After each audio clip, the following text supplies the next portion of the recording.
Thanks for joining us for another episode of Boom and Bust. I'm your host, Toney Clement, here at the News Forum, where all voices matter.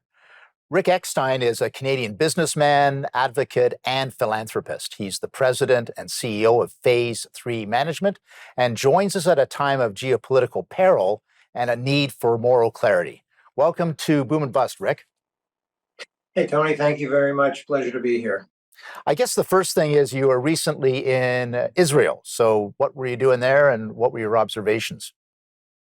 We took 5 federal parliamentarians, over to see what had really happened on October 7th. And, while we've all read a lot of what's happened, when you're actually at one of these kibbutzim where the massacres occurred, and when they start telling you stories and showing you pictures of what it was like when they first got there, I mean, it's horrifying. Yeah. Babies were put in ovens, and the ovens were turned on, and parents had to watch their babies being roasted. We saw pictures of bodies, decapitated limbs everywhere. Saw pictures of people with their hands tied behind their back, bullet hole in their head, and then burned alive. I mean, then they told us the story of how things actually happened. The first wave at this particular kibbutz, and I think at most of them, was what they might call their elite terrorists, and their job was to shoot the guards and access properties. The second wave were, for want of a better word, regular terrorists whose job was to just grab hostages and drag them back to Gaza. And the third wave, I think calling them terrorists would be kind. I think monsters is a much better word. They're the ones that committed multiple rapes, beheading, cutting bodies into pieces. I think at one particular point, they cut a baby out of a woman's womb. I mean, these are not even terrorists. These are just monsters. So it was very sobering for us to see, and it was very sobering for our federal parliamentarians to see. I mean, in the face of this unspeakable horror, what was the state of mind of the Israelis that you were encountering? Obviously, this is such just a terrible and emotional situation, but I'd love to get your sense of how they're dealing with this catastrophe. Israelis are funny people. The saying is you put 3 of them in a room and you're going to get 5 different opinions. Yeah. But as of October 7th, everybody is absolutely united. They're mad, they're horrified, and they want an end. They want Hamas finished. They don't want to live like they've been living for the last 20 years with, occasional barrages of rockets back and forth and a few dead bodies here and there. They want Hamas done. I've never, ever seen a country that's so united around anything. And obviously, this is something where the state of Israel, supporters of Israel, Jewish and non-Jewish alike, are under considerable pressure from some members of the international community. Let's put it that way, the United Nations and various countries. There's now a case that is being promoted by South Africa alleging genocide by the IDF and Israeli forces. So how are they dealing with all of that coming from the outside of the country? First of all, Tony, I don't understand some of these protesters. You've got members of the gay community supporting Hamas. Hamas kills people for being gay. They're very much like ISIS. They were throwing them off the roof. So first of all, I don't understand. I'm not sure if all of the protesters around the world understand what Hamas has done. Second of all, I'm horrified by the lack of political leadership. These demonstrators are calling for people's deaths. They're interrupting Christmas shopping. They're blocking intersections and major streets. There's demonstrations all over the world. I just recounted what happened on October 7th. And, when you talk about the reaction from the world, I can tell you there's 400,000 Jews in Canada. We're scared. We're very, very scared, and we're living in fear because a long time ago, we learned that when people say they're going to kill you, you should believe them. Yeah. And that's what we're feeling in Canada right now. And it's a terrible feeling for the Jewish community. I really do appreciate you recounting some of this. I know it must be difficult, but I think it is important that we continue to have this public dialogue. Rick Ekstein is my guest. We are going to continue with this conversation.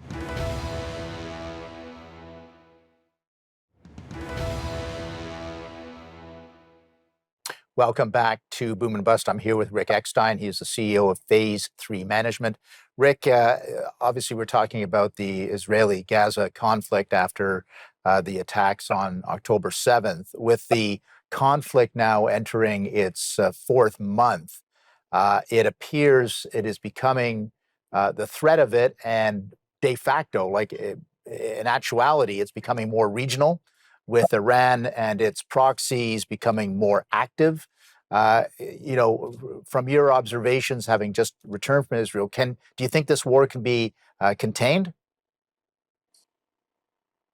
I don't. I think we are in the midst, or the beginning, I should say, of the start of a third world war.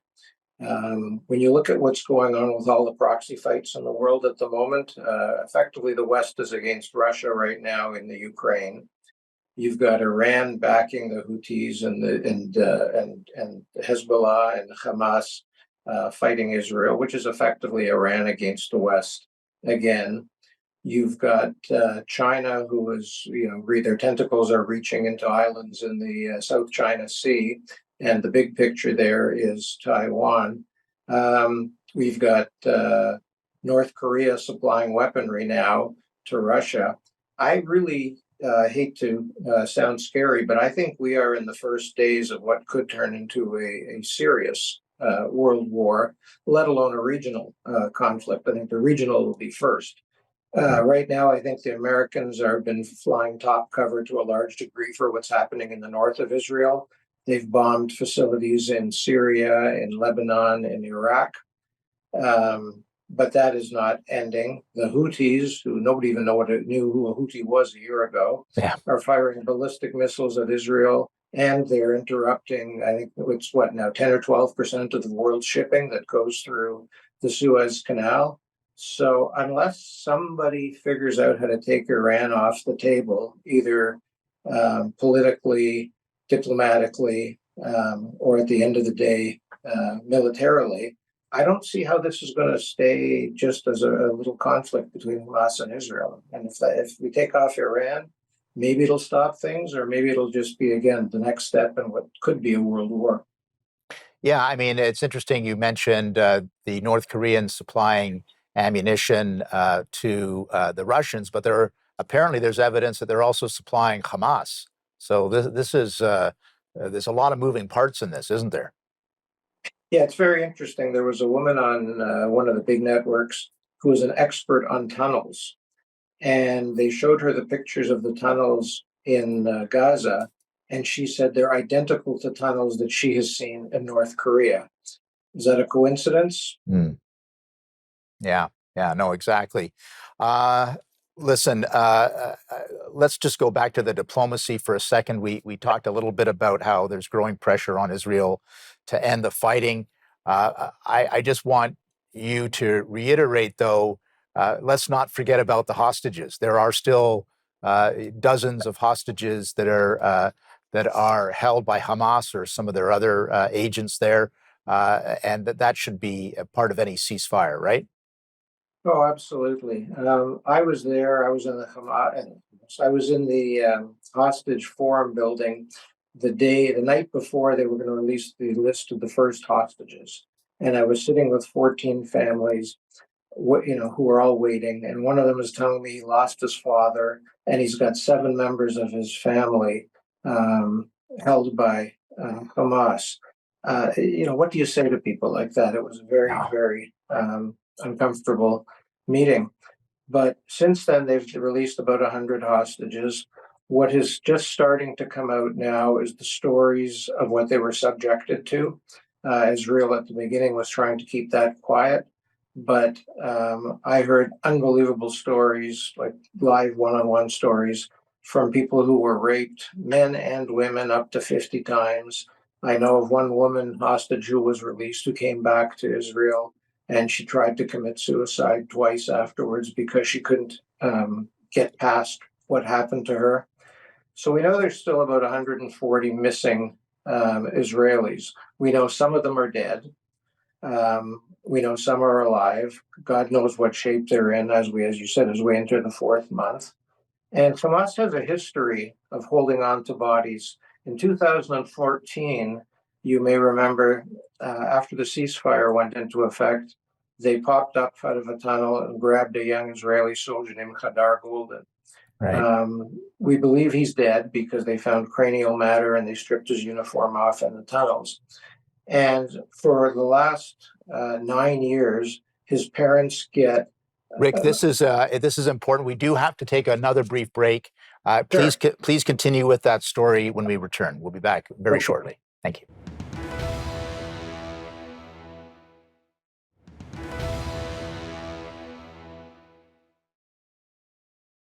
We're back here at Boom and Bust having a very important conversation with Rick Ekstein. He's the CEO of Phase 3 Management. Rick, you were telling the story of that Israeli soldier hostage from a few years ago.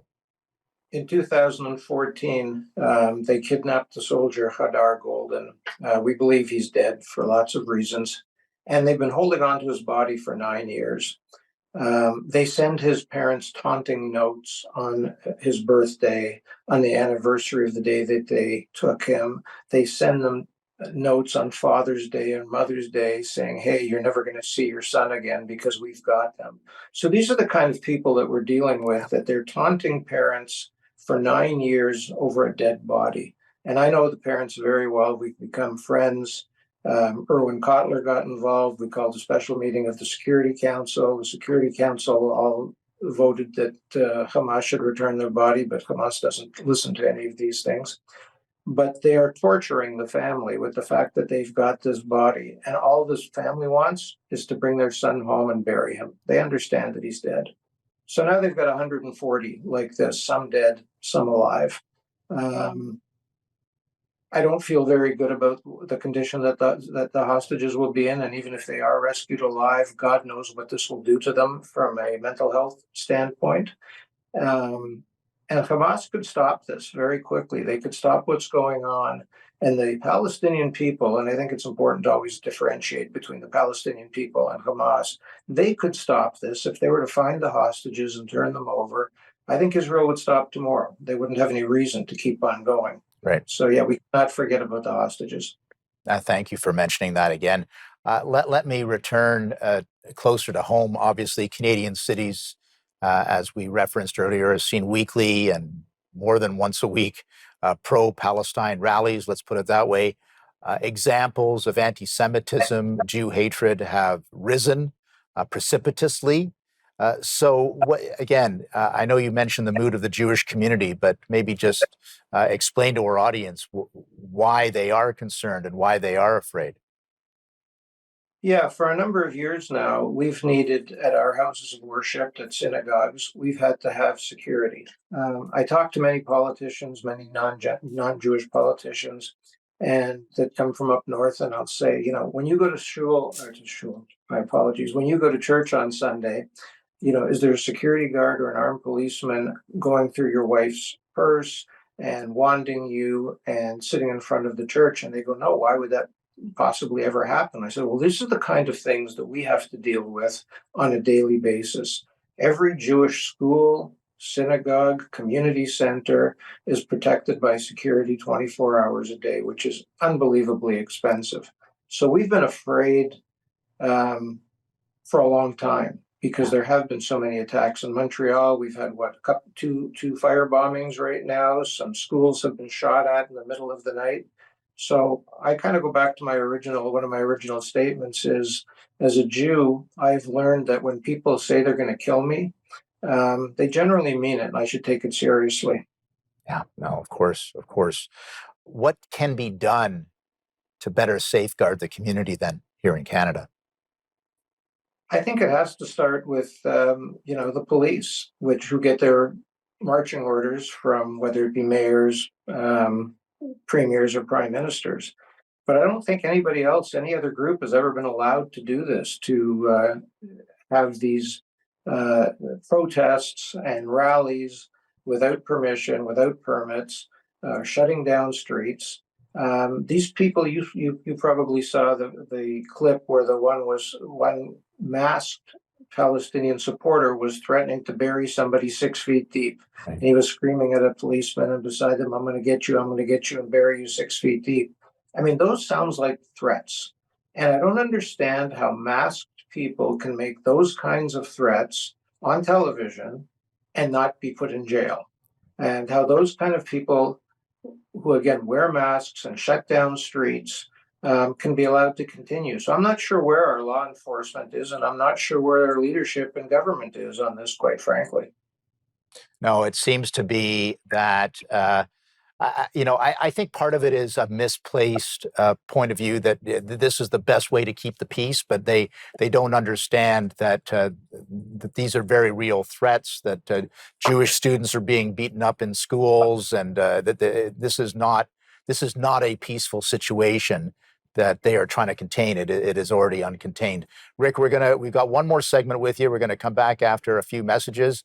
Please stay with us, ladies and gentlemen. I know this is a tough topic. But I think it's an important topic, and we can't close our eyes to it. We'll be back after these messages.